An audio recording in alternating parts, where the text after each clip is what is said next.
Happy Friday. You're watching All You Need to Know on Bloomberg Quint Live, India's first digital live streaming business news service. I am Agam Vakil. First, the headlines. Asian stocks have slipped from a 4-month high as trade talks between the US and India, or rather China, make a little progress.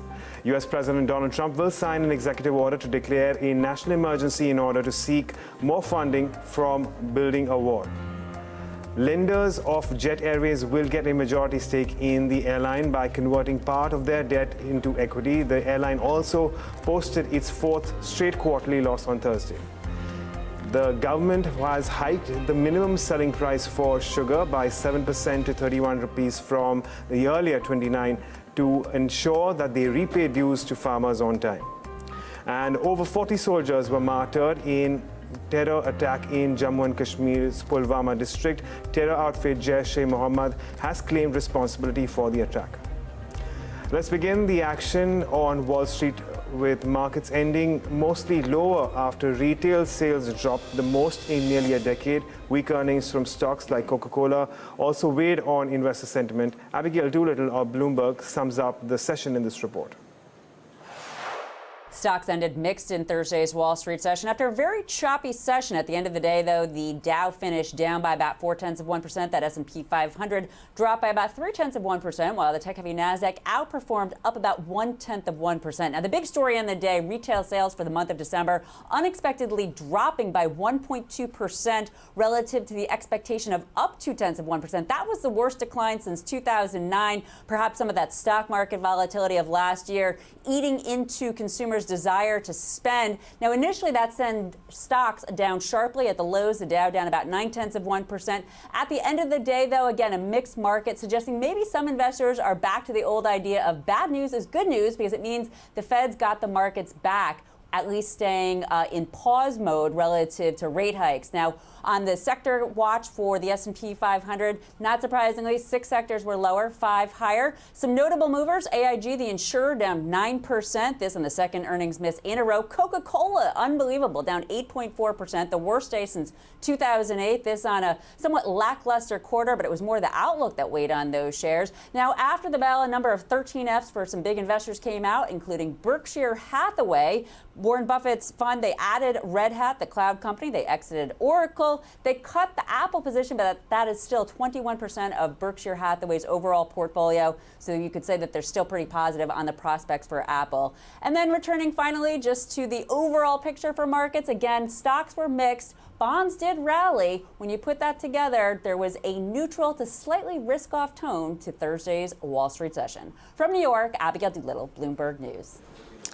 Let's take a look at the Asian markets then, and the update that trade talks have made no headway so far have dragged the indices lower. Rosalind Chin is now joining us from our Hong Kong studio with an update. Rosalind, good morning. We've just had some fresh numbers out of China, production factory prices and also consumer prices. We've seen that producer price index up 0.1% year on year against estimates of 0.3, so less than expected there. And consumer prices rising 1.7% year in year against estimates of 1.9%. So again, also a bit of a miss in terms of CPI there. Well, we did also already expect that factory prices would have slowed for the month of January, and that's for a 7 straight month. And we did think that CPI would pick up, but actually it has not picked up as much as had forecast originally. So we're seeing the markets here in Hong Kong open lower. The Hang Seng Index is down by nearly 1%. Shanghai Composite down by a third. CSI 300 down by 0.4%. And that sort of represents the mood generally around Asia right now. The MSCI Asia Pacific Index is falling about 0.5%. Now, we've had a lot of action, of course, this morning from Japan and Korea. Both the Nikkei and the Topix trading lower at this point in the day. Also, the Kospi down by about 1% as well. We've had a lot of uncertainty over global growth creeping back in. Some of that optimism over trade talks is beginning to fade away a little bit after, we've seen that very little real progress has been made, with little progress on key issues such as reform. The US wanting China to dial back in on issues like granting government subsidies to certain industries, and there's no or little movement there from either side. So we're seeing some of that optimism around the trade talks disappearing a little bit as the week goes on. So right now, not a great mood in China. Most of the major markets trading lower. One of the exceptions, though, the Australia's S&P ASX 200 index, right now that is moving up by 1/5%. Back to you. Rosalind, thank you so much for giving us those updates. But moving on to an update from trade talks between the US and China, closed-door sessions have failed to narrow the gap between the two sides as they seek to avoid an increase in tariffs after March 1st deadline. Tom McKenzie of Bloomberg News brings us this update. He'd been playing up the prospects of the deal in the last few days, talking about being keen to meet with President Xi, his advisors saying that maybe there was going to be a meeting in mid-March. And of course, our sources in Washington suggesting that there was a proposal that was being discussed to extend the deadline on these tariffs. The reality on the ground is, from our sources again, talking to both sides of the negotiating teams, the Chinese and the Americans, is that a lot of work still needs to be done, particularly around US continued demands around fundamentally restructuring the Chinese economy. So think state subsidies for key industries and the role of the SOEs. Now, China watchers have long said that the idea that China was going to significantly budge on those issues within a time frame as short as this was always going to be unrealistic.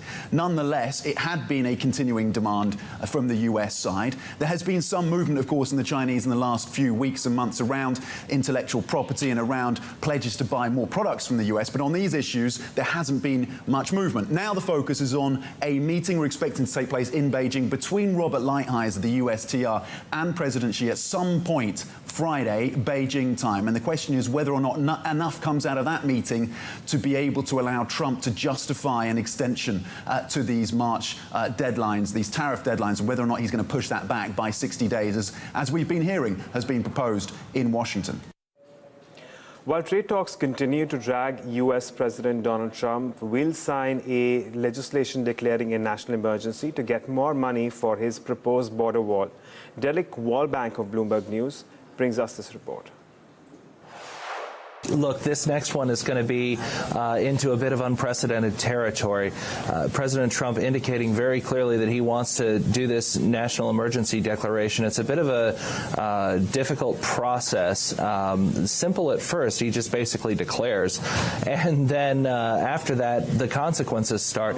Now, look, Mitch McConnell might say that he's in favor of this, but make no mistake, there are some Republicans who are really, really concerned about this right now. I had a good source of mine send a note that basically said, what's to stop the next Democratic president from doing a national emergency? And now you have climate change legislation that you wouldn't have gotten passed otherwise. And now you've got Medicare for all. And all of that happens to be a national emergency. And here it is. Marco Rubio actually went on record and said, you know, what's to stop the next president from having the Green New Deal instantly, bang, with a snap of your fingers, declared a national emergency. So look, this is certainly something that the White House thinks that it can do. Whether it can, whether this is going to stand up to scrutiny, we'll see. If it does, however, this is going to open up a whole range of options for Democrats if they were to win the White House in 2020 to in 2021 start declaring everything under the sun to be a national emergency. That's the real fear of a couple of actual Republicans in Congress right now. And on that note, let's take a look at what's in store for our markets today. Starting off the SGX Nifty, trending marginally in the green. At this point of the day, we have about 12-point up move there. But moving on to how indices performed yesterday. Well, 0.5% cut for the benchmark index, that's the Nifty. Broader markets outperforming with over 0.5% gains for the mid-cap and the small-cap indices. And it is the same for the banking indices too, especially the Nifty PSU banking index. Taking a look at your American depository receipts, some gains coming in for Tata Motors and ICICI Bank, but save for that, marginal cues coming in. And moving on to the next set, again, very little to speak for when it comes to HDFC Bank or Infosys. Let's move on and talk about your fund flows then. And once again, FIIs continue to sell on a net basis, whereas DIs for once have bought in to the equities for well over 1,000 crores on net basis again. And while Reliance Industries, HDFC Twins and Infosys bear down on the indices, well, we have the likes of Yes Bank, which had a stellar run yesterday, followed by ICICI Bank and L&T, well, providing some sort of support. for the indices. But speaking of your, futures and options space, we're looking at more shorts building into the system at this point, considering a 5% rise in the Nifty futures, and your Bank Nifty futures actually looking at unwinding of nearly 11%, with an increase of around 0.3% in its underlying. Your open interest distribution picture has changed quite substantially. And as you can see, we're looking at about that same range between 10,700 and 11,000 on the higher end. So it's a 400-point range, and or rather 300-point range. And when it comes to changes in action yesterday, we saw writing around the 10,800 mark, and that's largely the most active option yesterday. But your India VIX again is largely unchanged. No significant movement there. And if we consider your Nifty put call ratio, that has edged higher to around 1.35, and your Nifty Bank put call ratio up significantly to around 1.2.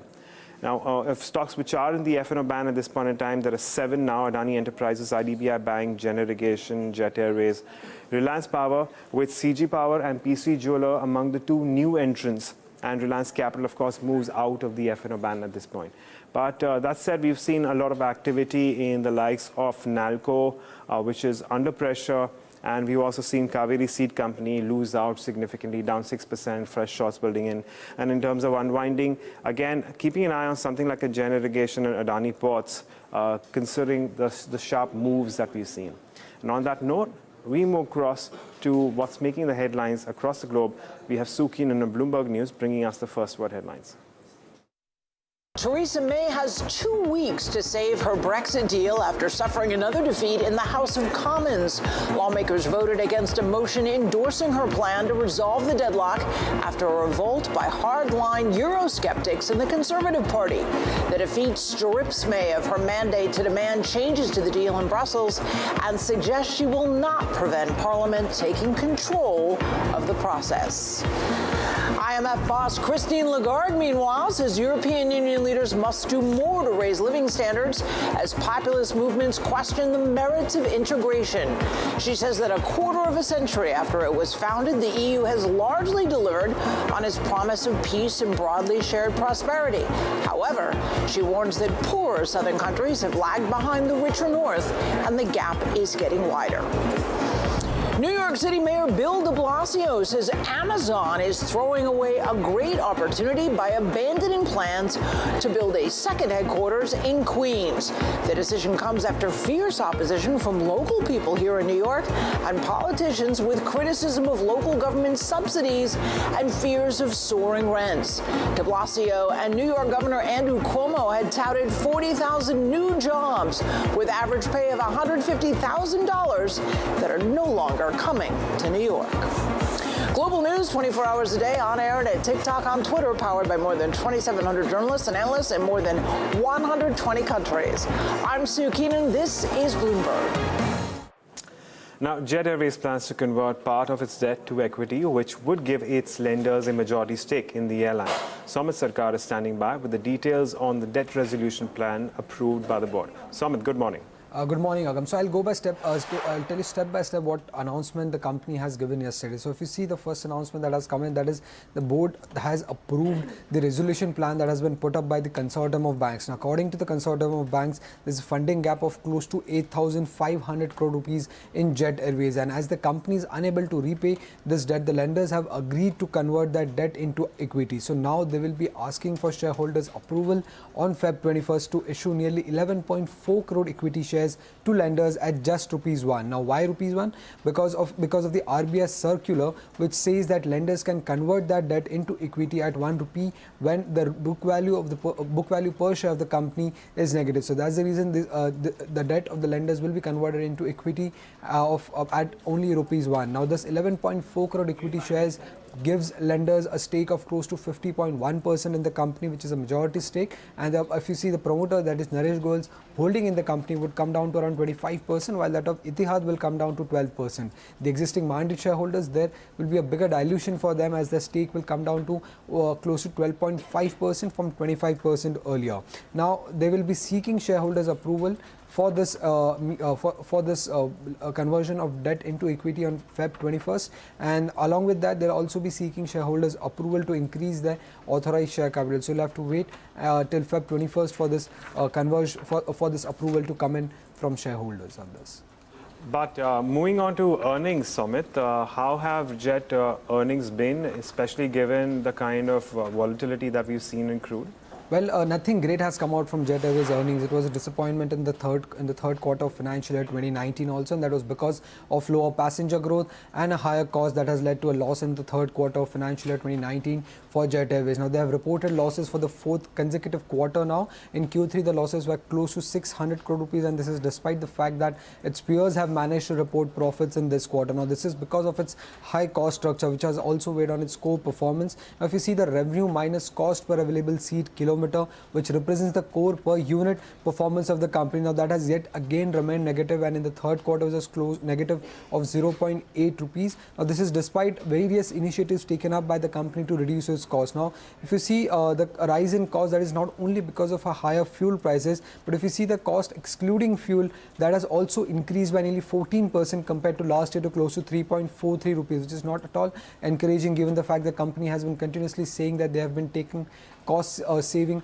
initiatives, but it has still not resulted into a lower cost for the company. Now, on the positive side, the yields did improve, but that was an industry-wide phenomena and nothing particular to Jet Airways. So what should actually should have happened with the company was cost reduction, but that has not happened in the third quarter of financial year 2019. Lastly, if you see this chart, you can clearly see where the pain point for Jet Airways is, that is in the domestic operations. Now, the passenger growth in the international routes declined by nearly 8%, but still the revenues from international routes increased by nearly 8%. But on the domestic side, if you see, passenger growth declined by nearly 5%, but the revenues declined by nearly 7% compared to last year. So this clearly shows that the main pain point for Jet Airways has still been the domestic operations in the third quarter of financial year 2019. Okay, Sumit, thanks for joining us and getting us those updates on Jet Airways. But moving on, he is one of the most prominent global investors in India and has many books to his name. But his latest work, Democracy of the Road, chronicles his journey across the country over the last 2 decades to track elections. Menika Doshi caught up with Ruchir Sharma to talk about some of the key learnings and experiences from these journeys. When asked on what some of the main risks to India in 2019 could be, he says it's competitive populism. Hear him out. I think that the biggest risk to India currently, if you ask me, as I said, that the Indian growth story somehow seems to chug along no matter what happens on the politics. But if you're asking me for the risks in terms of what I'm looking at currently, it's the risk of competitive populism. And this is something which I think is sort of, we need to keep a watch out on that, partly because we expected the Modi government to sort of stop that, because in 2014, they seemed to attack schemes like Manrega a lot, or just the dole-out culture. Again, I go back to some of the anecdotes in the book that 2013, when we went to see the Rajasthan election campaign of Ashok Gehlot, he was pilloried by the BJP back then for being this chief minister who just is throwing one dole-out after another, and Modi would say that he's insulting you by just doing this, and he wanted to believe that people want work, people don't want dole-outs. That's how he had positioned it back then. And here we are 5 years later, and even the Modi government now seems to be sort of, going after one scheme after another and one dole out after another. So I think that that's the big change which has happened, that even if the Modi government is doing that, which was supposed to be more right of center as far as economics is concerned, then you can imagine as to what a slippery path that could be, because a lot of parties in the opposition, the Congress included, are pretty sort of spendthrift and quite happy to promise one thing after another. So I think that the biggest risk to the India story at present, as I look ahead, is this competitive populism, which is not about one party or one government coming to power. In other countries, it's a very different risk. In other countries, people fear that if, for example, like in Brazil or some other country like South Africa, they want a particular leader to come to power because they think that he's more economic reformist and stuff. And that in many ways ends up being true. I think in India, the risk is a bit different, which is that this competitive populism, that if we end up getting, these very sort of difficult verdicts where nothing is clear, and each party wants to try and somehow get ahead of the other, what sort of promises do they offer to try and outdo each other at a time when we don't have the revenues to do it? The Congress government, like UPA 1, was also very spendthrift, but the remarkable thing then was that we were in the midst of a global economic boom. So they had the money, right? So Tax revenue was... They couldn't almost keep up with it, right? Because you would systematically underestimate how strong economic growth was, and you keep putting out one dole after another. Now I think that the problem is you don't have that sort of economic boom, and this competitive populism, because people are feeling the stress and the distress, and you want to keep them happy by giving them one dole out after another, no matter which party you're from. So that, for me, is by far the biggest risk. But is that a basis on which global investors actually estimate whether they still want to continue investing in this country, incremental inflows? Do those things matter? I think it depends which global investors you speak to. I think there are enough long-term global investors who believe in India, who think that that this country is starting off of a very low base, the penetration levels are very low, and it doesn't quite matter which government comes to power. And so the Indian growth story will continue to roll on, not at the pace of China, because we just don't have enough money to invest in infrastructure or other things, because so much of the money gets siphoned off in these dole outs, which China never did when it was developing itself in the earlier stages. But so I'd say that, you're right, that many global investors don't think that way about what exactly is going on in terms of it. But since you asked me the risk, especially for the more portfolio investors, that's something that they may begin to worry about, is my fear, if this culture continues, that at some level, because in India, as you know, no one carries out economic reforms or does anything unless they have their back to the wall.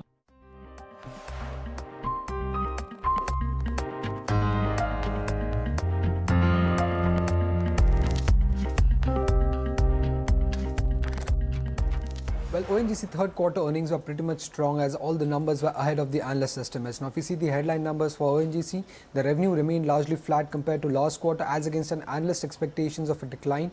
EBITDA grew 5% compared to last quarter to close to 16,600 crore rupees, as against a decline expected by analysts. Margins came in around 59.8%, while the net profit stood at close to 8,263 crore rupees. Now, on the operational front, if you see, the net realization came in lower at around $66.4 per barrel. That is due to decline in the oil prices that we had seen in the third quarter. And if you see on the sales side, the crude sales declined by nearly 2% as on the expected lines, while the gas sales rose nearly 6% compared to last quarter. Now, what aided the Q3 numbers? It was the higher gas sales, lower other expenses, foreign exchange gains, lower finance cost, and a lower tax rate that aided the numbers in the third quarter of financial year 2019. Now, gas revenue was up nearly 23% compared to last quarter due to strong growth seen in the sales volume number and higher gas prices. Now, other expenses that fell by nearly 15% to close to 3,800 crore rupees, which could be because of a foreign exchange gain of around 747 crore rupees seen in the third quarter of financial year 2019. Now, finance cost that was lower by nearly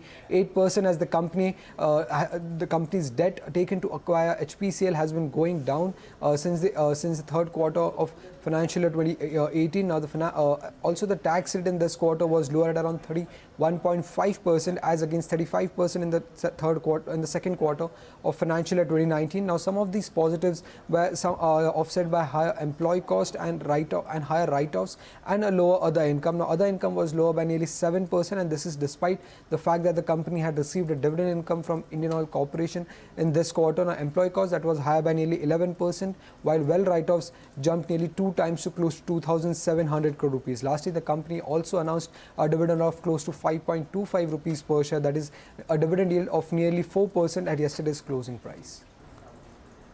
These are the stocks that will be in focus today. Let's start with earnings. Nestle came in with inline revenues but had a big miss on operational performance. Their margins were at a 6-quarter low, mainly due to rise in ad spends. Then we have Glenmark, which came in with inline revenues as well. They had a spin-off of the innovation business, which was a positive for them. Volta's revenues and operational performance were in line with estimates. They had an exceptional loss of rupees 12 crores in the current quarter due to provisions made that contracted assets. Deepak Fertilizers and Petrochemicals had a weak set of numbers. Revenues were had a weak set of numbers. Yeah, revenues were down 11%, net profit was down 78%, EBITDA was down 29%, and margins were at 7.4% compared to 9.2%. A higher finance cost impacted the profit. McLeod Russell came in with a weak set of numbers as well. The revenues were down 18%, net profit was down 21%, EBITDA was down 89%, and margins were as low as 1.3% compared to 9.4%. Minda Industries board approves of their merger with Harita Seatings. Shareholders of Harita will get 152 shares of Minda for every 100 shares held. JK Kumar Infra receives an order worth rupees 445 crores for Mumbai Metro Rail project.